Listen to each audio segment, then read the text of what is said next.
Guys, what's up? It's Kaz. How are you guys doing today? And in today's video, I have a farming setup. So this is my arena farm, and I don't think I've actually really talked about this that much. I know I have been in here in a past video, just as an ending note, but I never really got a chance to talk about it and explain why I made it. So yeah, so this is the farm right here. It's pretty long. It's more long on one side than the other because of my town, obviously, but it's still, it still works.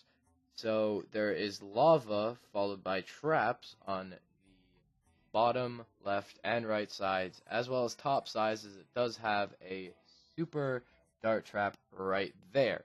It does have spear traps because I found with the spiky ball traps, they would often go off and kill enemies that I weren't close enough to grab items for, which was a problem, obviously.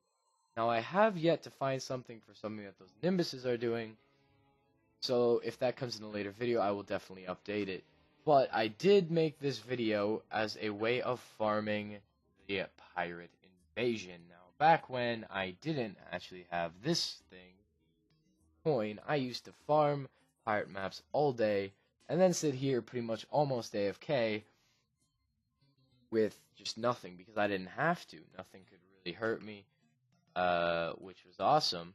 So that's why I essentially made this farm, which is why the flying enemies, it's not really optimized for flying enemies, because there aren't really very many flying enemies in the pirate invasion. There's only one, which is the pirate, which kind of just sits there and doesn't really bother me. And I'm not even sure that the pirate, what is it called? The bird, I don't remember what it's called.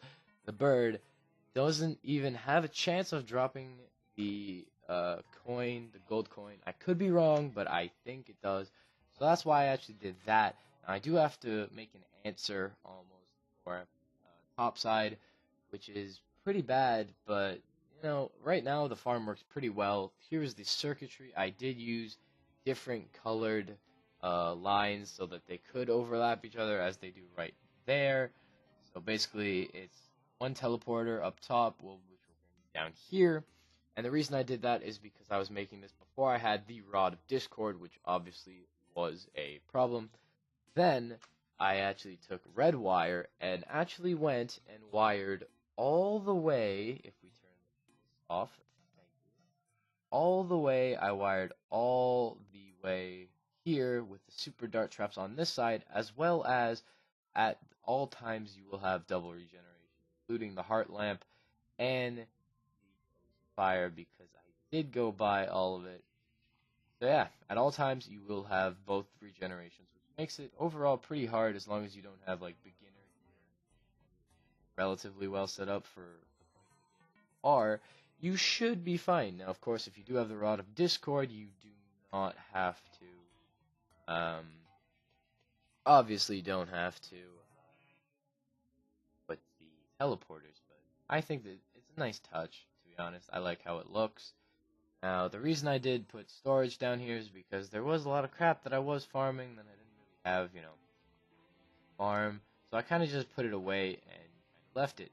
However, that doesn't mean that you could make it, obviously it doesn't bother me that much because the timer's on this side, then teleporter, then chest, which is absolutely great if I say so myself. I like it a lot.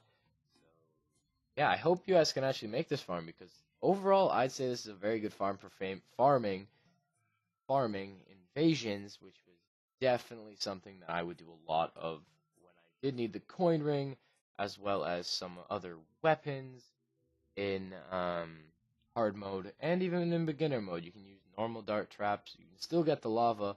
Just make sure that you do have enough space so the lava spreads out, so it doesn't actually burn your items. That is a huge problem I find with when I used to make these farms, is I didn't know that couldn't put a specific amount of lava in the farm. So what would end up happening is I would end up filling it to the block, to the rim of the block, and that would kind of not end well, because first off, it's not good because it burns items, which is horrible if you are farming for items, because 9 out of 10 times the enemy is going to be right where this werewolf to my right is, right there, jumping, and then they die. Now, the farm does work better with spiky balls if you do want to try that, but I do like them to be as close as I possibly can get them before they die. It just makes it a lot easier when I get collected that I don't have to run all the way, and sometimes the spiky balls would even make it all the way over here.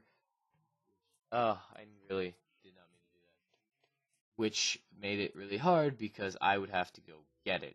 Now, one thing I have noticed a lot is when you are using this farm, be careful of your traps because they can kill you as well. Granted, you do have a bit of an advantage, and it's going to be a lot harder for them to kill you than, say, like a zombie or an enemy.